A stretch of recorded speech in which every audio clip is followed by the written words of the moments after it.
Tonight on DC News Now, the government shutdown continued, and it's already taking its toll. People, they got mortgage, they got cars to pay, finance. The huge drop in business for local vendors and shops. A local company paying for thousands of dollars worth of meals. There are always people out here in our community that are willing to help out and lend a helping hand. Where federal workers can get some free food tomorrow.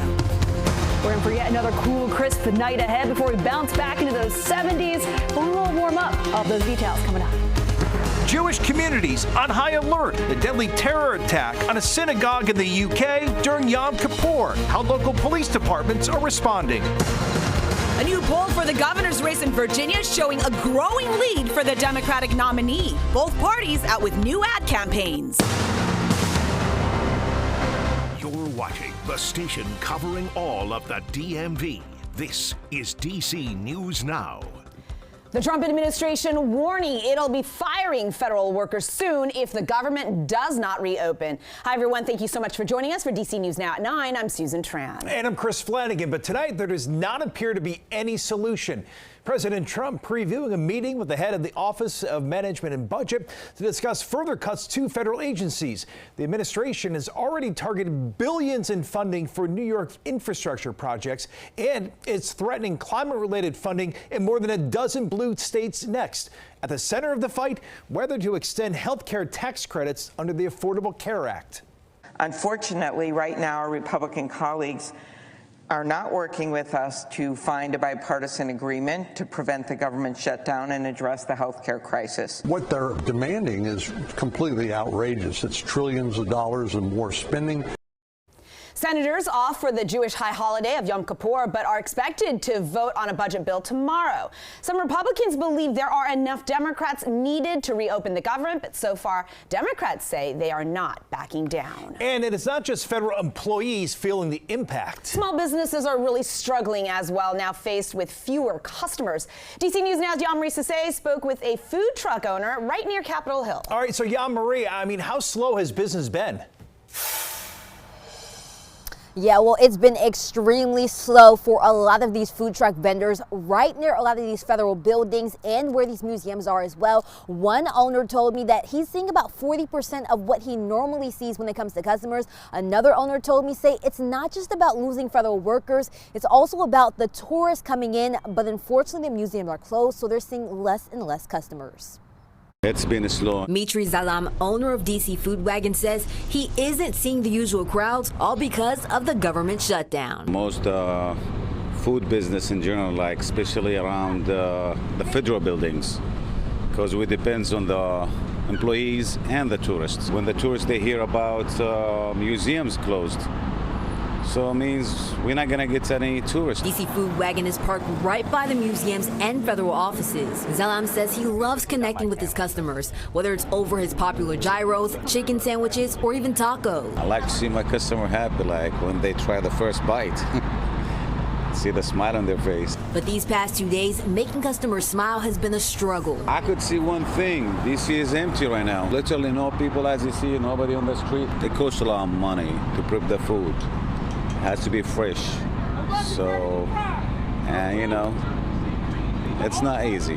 Zalam says he's also thinking about federal workers who aren't getting paid. Health insurance, how are they going to pay that? People, they got kids. How are they going to pay their car insurance to drive on the road to be legally? How are they going to be paying their phone bills, electric? People, they got mortgage, they got cars to pay, finance.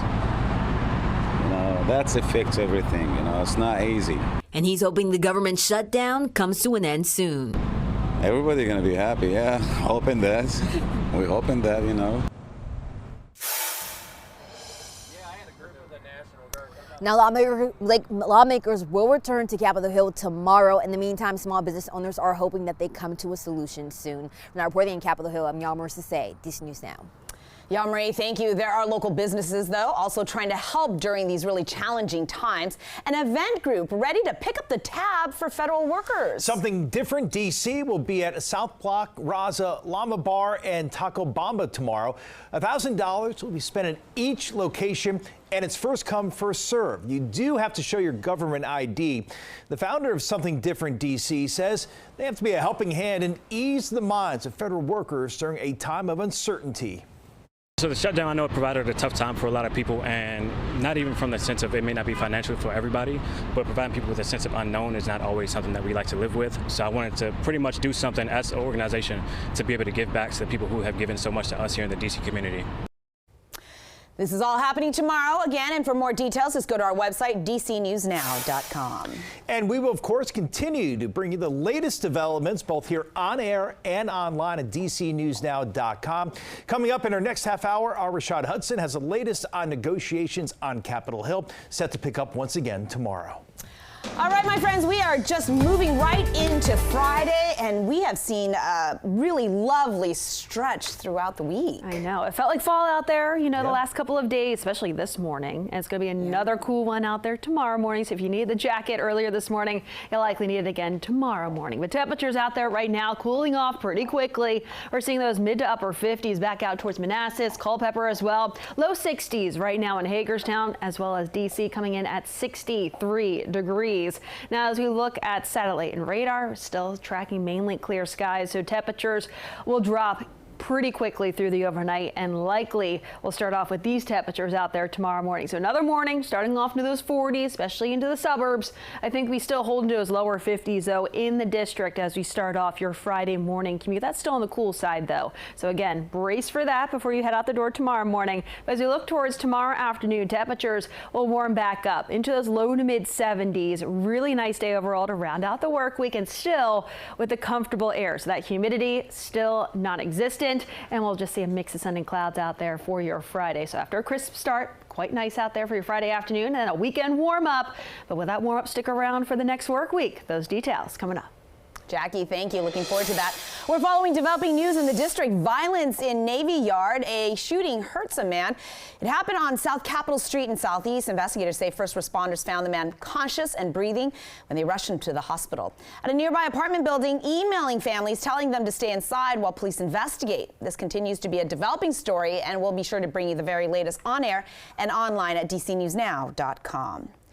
Also tonight in the district, a fire ripping through the back of this apartment building in Northeast. You can see the smoke just billowing out as firefighters vent the building there on East Street. Firefighters say no one was hurt. And developing now at 9, a Baltimore judge denying Kilmar Abrego Garcia's asylum bid, but he has 30 days to file an appeal. The Maryland father was mistakenly deported to El Salvador in March, then brought back to the U.S. to face human smuggling charges that his attorneys call preposterous and vindictive. He is being held in a Pennsylvania detention center right now.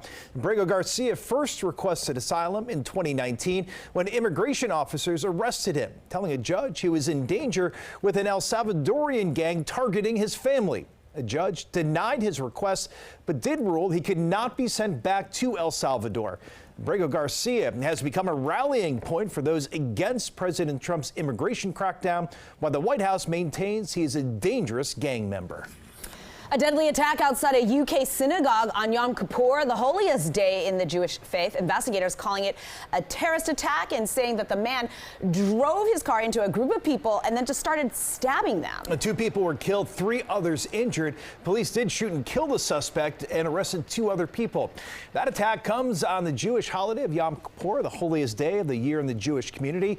Police in D.C., along with Montgomery and Fairfax County Police, confirming to DC News Now the ramping up security and presence at houses of worship. Adam Zimmerman is a teacher at a Montgomery County Hebrew school. He says the attack will not keep him and his family from marking the high holiday. For an attack like this to happen on a day like this is particularly evil, and it shows the depths to which anti-Semitism can really go. He goes on to say that he hopes local lawmakers will now work to allocate more funding for security at places of worship. And our DC News Now's Randy Bass will have more on this story ahead in our next half hour.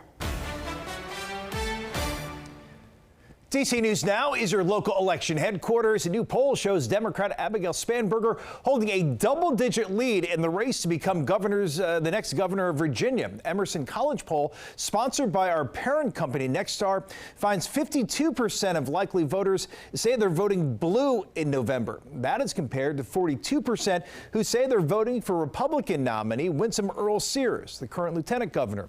Spanberger also leading by 19 points with independent voters.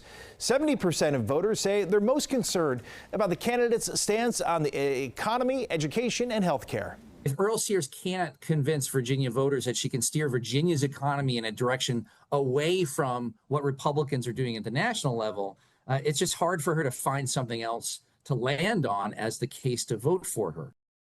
Well, the poll also found people who rank the economy as a key issue are more likely to vote for Spanberger. The poll comes as both campaigns are out with some new ads, but early in-person voting has already started, and we are just a month away until Election Day. Nearly 300,000 voters have already cast a ballot in Virginia's gubernatorial race. The candidates are still working for votes, though. Republican nominee Lieutenant Governor Winsome Earl-Sears has an ad out attacking her Democratic opponent, former Congresswoman Abigail Spanberger, over her position on transgender rights. There's going to be a great emphasis on getting Republican voters to the polls, and this ad is a great way to do that. Spanberger firing back, criticizing Earl-Sears' views on reproductive rights. The Spanberger ad is an example of how you can really campaign for office, primarily by focusing on what your supporters might not like about the other candidate. Early voting, again, continues through November 1st, and Election Day is November 4th. They're back on the National Mall, a bit banged up, but put back together. The statue of President Trump and convicted sex offender Jeffrey Epstein has returned. The installation was briefly on the mall last week on National Friendship Day with a plaque saying it was to commemorate their lasting friendship. The National Park Service, though, ended up removing it 24 hours later, citing permit issues. But the artist behind the project is saying the Trump administration's efforts to destroy the piece were a clear trampling of their rights to freedom of speech. The FDA approving another generic version of the abortion pill mifepristone. The drug maker says it is a low-cost form of the medication used to end pregnancies through 10 weeks. Critics, though, are slamming the Trump administration for that approval. The company, Avita, saying it believes people should have safe and affordable abortion care.